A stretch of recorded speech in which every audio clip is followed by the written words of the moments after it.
नमस्कार, आप देख रहे हैं अपना उत्तर प्रदेश। मैं हूं आपके साथ सचिन चौहान।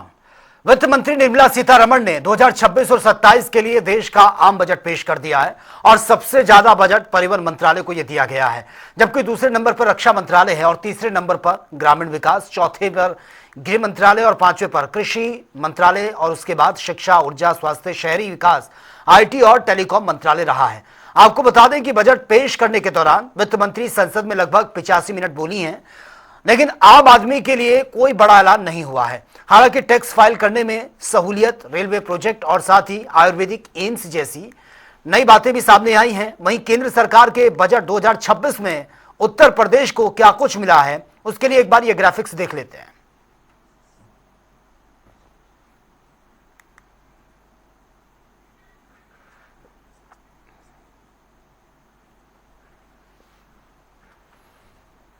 चलिए आगे बढ़ते हैं। वहीं केंद्रीय बजट पर डिप्टी सीएम ब्रिजेश पाठक ने प्रतिक्रिया देते हुए कहा कि यह बजट विकसित भारत के जो सपना है उसको साकार करने वाला है।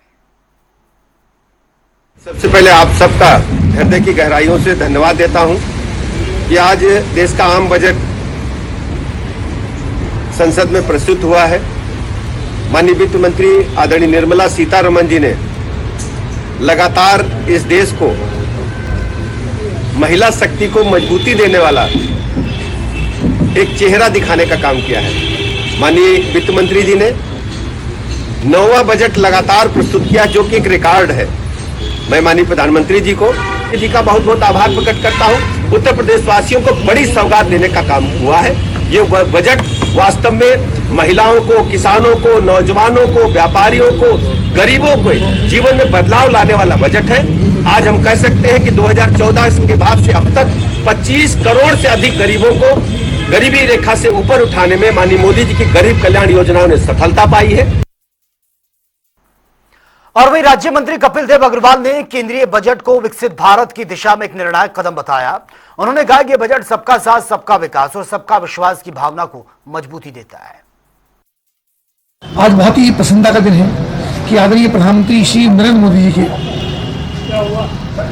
भारत को विकसित राष्ट्र बनाने के संकल्प के साथ सबका साथ, सबका विकास, कैसे भारत दुनिया की तीसरी अर्थव्यवस्था बने, हम कैसे दुनिया के सबसे शानदार बड़े एक्सपोर्टर्स बने, इन सब की योजना के साथ आदरणीय वित्त मंत्री निर्मला सीतारमण जी ने अपना 9वां बजट आज लोकसभा में प्रस्तुत किया। किसानों को सम्मान, युवाओं को रोजगार, 10,000 करोड़ के प्रोजेक्ट के साथ एमएसएमई यानी इंडस्ट्री को आत्मनिर्भर बनाने का संकल्प, 5 लाख तक की आबादी के शहर उनको विकास की मुख्य धारा में जोड़ना, जिसमें निश्चित रूप से हमारा मुजफ्फरनगर शहर भी उसके अंदर आएगा।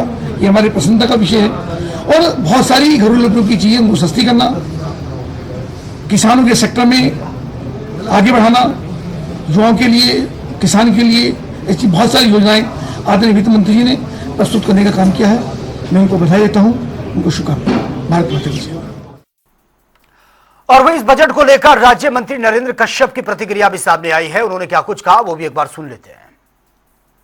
आज देश के प्रधानमंत्री नरेंद्र मोदी जी के नेतृत्व में वित्त मंत्री सीतारमण जी ने 2026-2027 का बजट पेश किया। बजटीय व्यवस्था में 53,50,000 करोड़ की व्यवस्था की गई है। इस बजट से देश के गरीबों को, किसानों को सशक्त होने का अवसर मिलेगा। शिक्षा, स्वास्थ्य और सुरक्षा में अभूतपूर्व सफलताएं मिलेंगी। यह बजट प्रधानमंत्री जी के भारत को 2047 तक विकसित करने के संकल्प को पूरा करने वाला बजट होगा। और मैं उत्तर प्रदेश की ओर से प्रधानमंत्री जी का आभार व्यक्त करता हूं कि प्रधानमंत्री जी ने पश्चिमी उत्तर प्रदेश में एम्स को खोलने की घोषणा करके और बुंदेलखंड के युवाओं को आईआईटी की सौगात देकर नई उम्मीदों को पंख लगाने का काम किया है।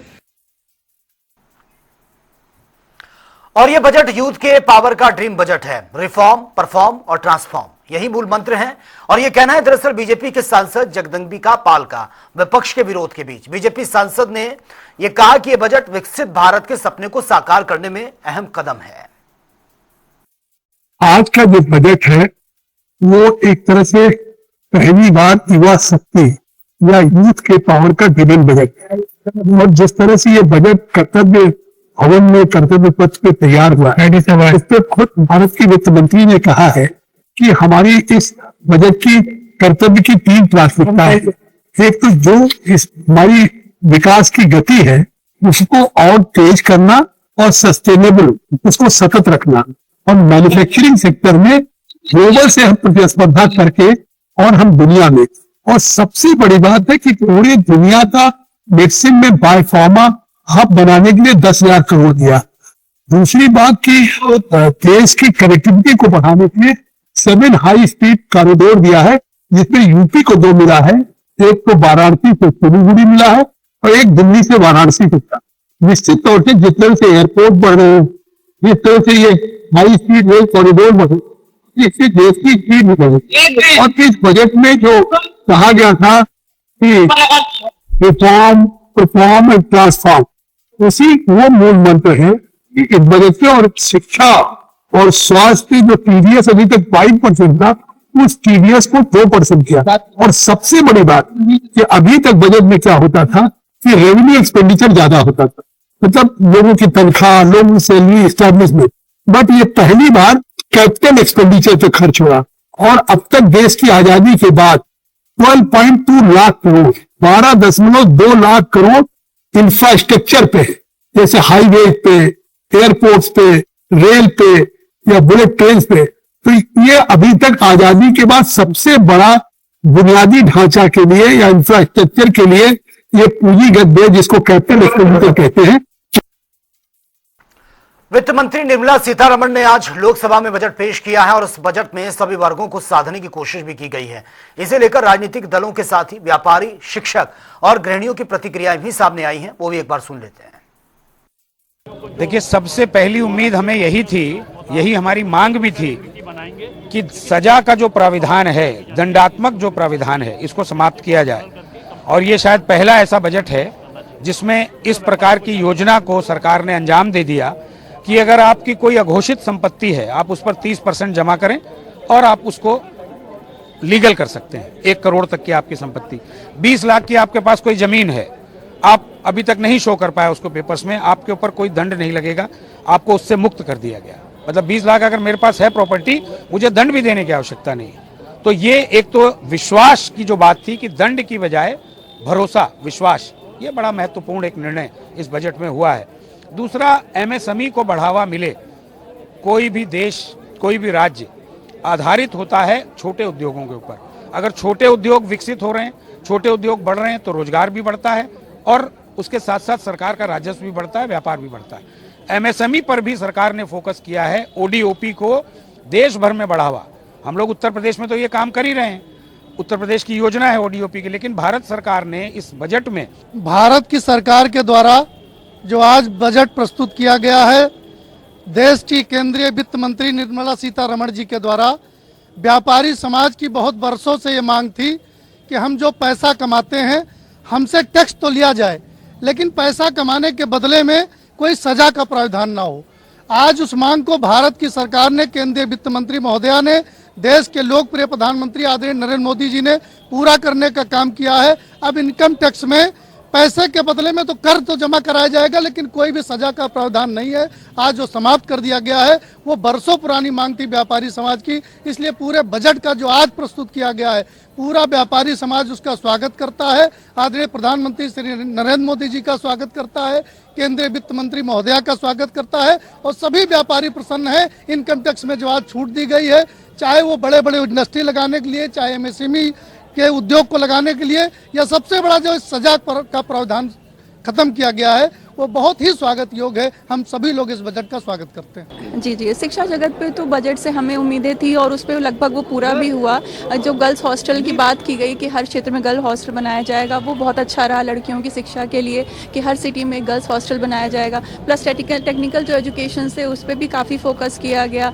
जो फार्मेसी की हम बात करें तो आयुर्वेद पे काफ़ी फोकस किया गया। कोविड के बाद से आयुर्वेद पे काफ़ी, हमारा खुद का फार्मेसी भी है तो हमने लगता है कि आयुर्वेद पे काम किया गया तो अच्छा था। टेक्निकल एजुकेशन पे भी किया गया और जो प्रोफेशनल एजुकेशन से उस पर भी किया गया। यानी शिक्षक खुश हैं?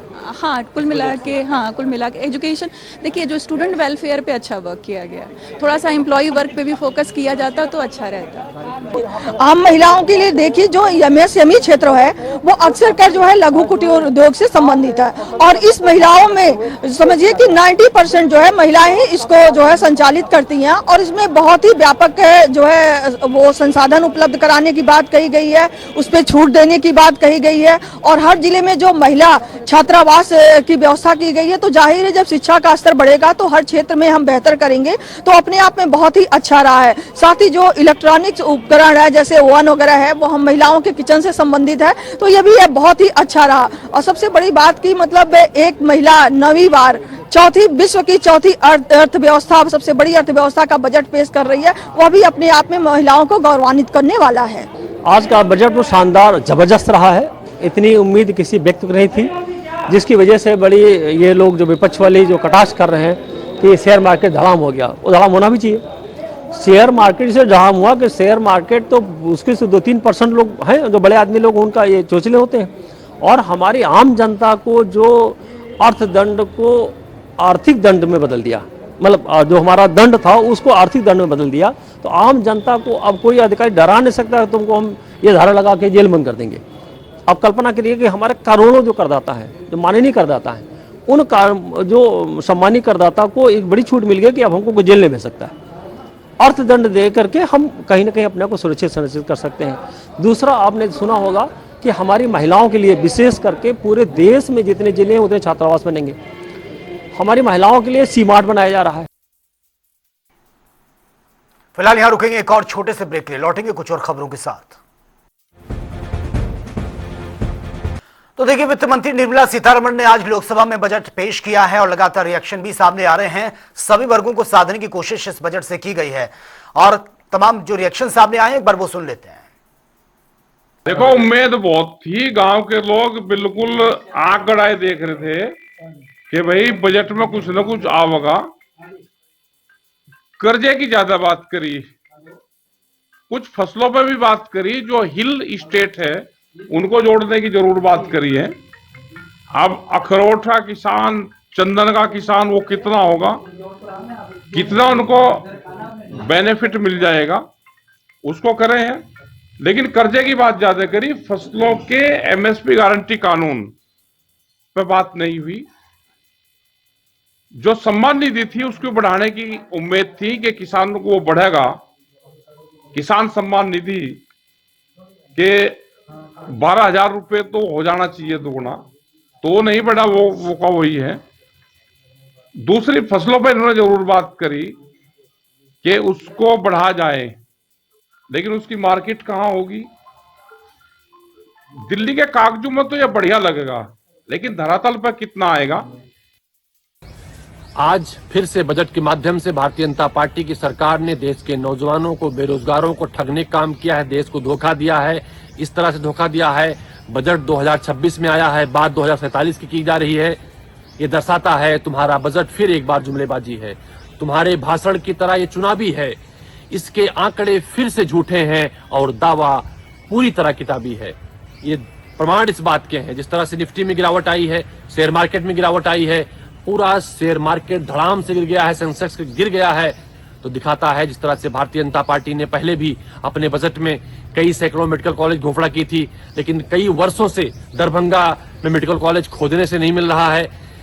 भारत में जो दुनिया की रैंकिंग हुई उसमें भारत ने मानव विकास के रूप में 130वां स्थान प्राप्त किया। स्वास्थ्य सूचकांक में भारत ने 116वां स्थान प्राप्त किया। भारत ने जिस तरह से बेरोजगारी बढ़ी है, भारतीय जनता पार्टी सरकार आने के बाद सारे रिकॉर्ड तोड़ गए हैं। महंगाई हमेशा की तरह कई दोगुनी रफ्तार से बढ़ी है।